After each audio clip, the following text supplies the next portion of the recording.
up? We are live. My name is Jared Judge, and I run Book Live. I'm also the author of Gigging Secrets. I'm excited to share and read a little bit of this book today because I get a lot of people asking me, like, what is the Gigging Secrets book all about, and why are you so passionate about gigging? Why should we even care? So the question, why should we even care? I am a music school graduate. I graduated with 2 degrees in music, and I know I'm not alone in the fact that music school graduates tend not to use their degrees. I mean, raise your hand if you are one of those music school graduates who is not using your degree right now. Maybe you have a job, I don't know, at a Starbucks or at a bank or at corporate job somewhere, but ultimately you're not using that music degree that you paid maybe hundreds of thousands of dollars using. And I was in that position too. And I was so frustrated by that because I was promised that I was going to, if you just take lessons and go through these things and get the degree, then you'll have a job at a symphony orchestra. That's all I wanted, was a job at an orchestra or a band to conduct one of those groups. And I was on the path to get those, but I wasn't going to get them. And that's why I figured out how to create a gigging string quartet from scratch. I mean, I had some great mentors and everything, but I figured out that process of how to do that and figured out that I could actually make a living from music. And that's actually kind of the goal, is how do we make a living performing when music schools have failed us?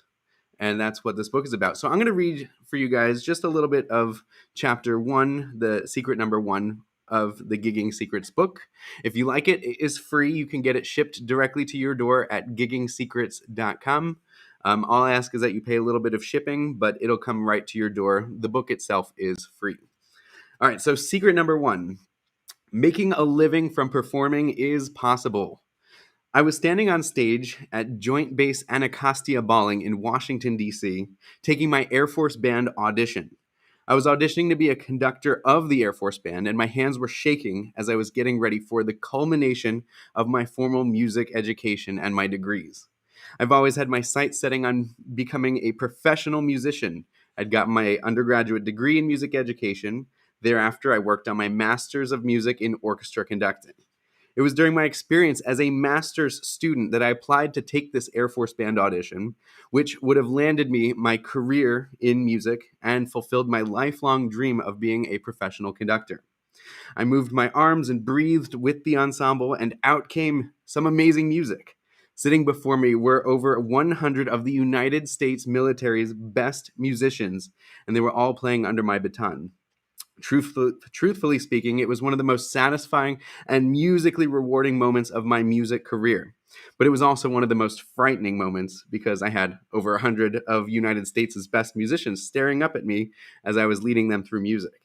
Standing behind the band, spaced out all across the group, were an additional 15 to 20 officers, all in the Air Force, who were there to judge my conducting technique and my ability to make amazing music, while being at the same level as these Air Force Band musicians, and I was truly frightened.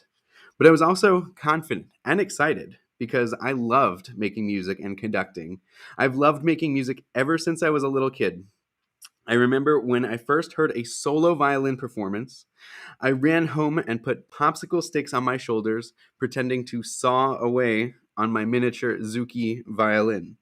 So once I had finished conducting the Air Force Band, the colonel pulled me into his office and asked me to shut the door.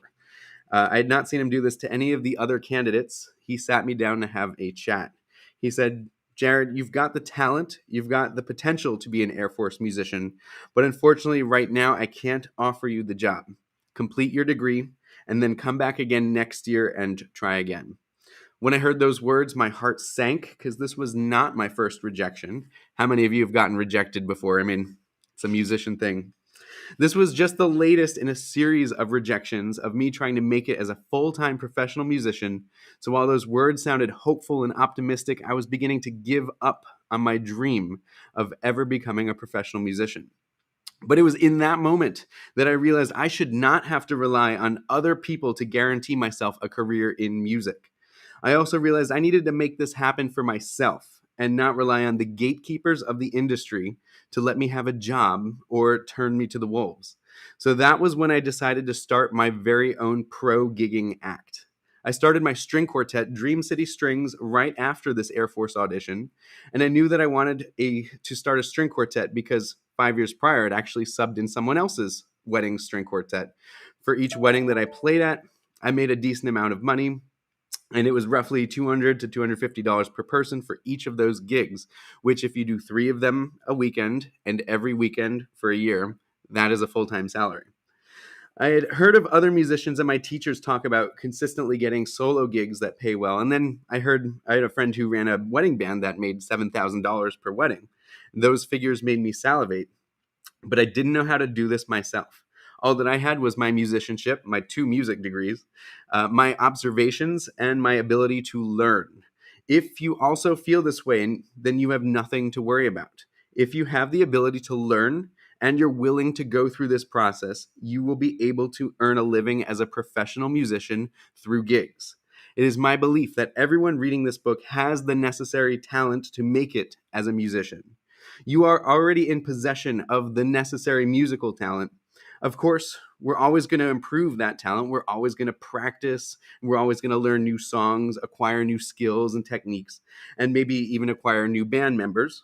But you already have enough talent to get started. Don't let talent be the thing that gets in the way. So another advantage that you have is you've already shown the initiative. You've already purchased the Gigging Secrets book, which means as long as you follow the steps laid out in the rest of these chapters, you can achieve your goals.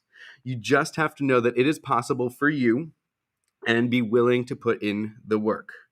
Now, I am a seasoned violinist, but I am also a percussionist, and I've helped other musicians who play all kinds of instruments. They've gone through this same process, and in this book, I'm going to show you how I took myself and my string quartet through this process and established us as full-time career musicians. So I'm going to stop there. The chapter goes on a little bit more, but that is that it is possible for you to make a living as a musician. Music schools fail us. They teach us that you just have to take auditions, but how many auditions have you taken and not made one? I mean, for me, I can't even count how many auditions I took and not won them. I've won some here and there, but like they were for regional symphony orchestras, which I had to piece that together with private lesson students and drive all around my town and, I don't know, go to people's houses and teach kids who didn't really want to learn. So that is secret number 1. It is possible to make a living as a performer. And so that's what this book is all about. If you want your copy, it is free. It is at giggingsecrets.com. And I will be going live over the next couple of days sharing more of these secrets, reading from the book. But if you want a shortcut, go ahead and get your copy now. So remember, you are just 1 gig away. Thanks for watching, and let me know if you have any comments. I also have to figure out how to stop this. Oh, there's the end.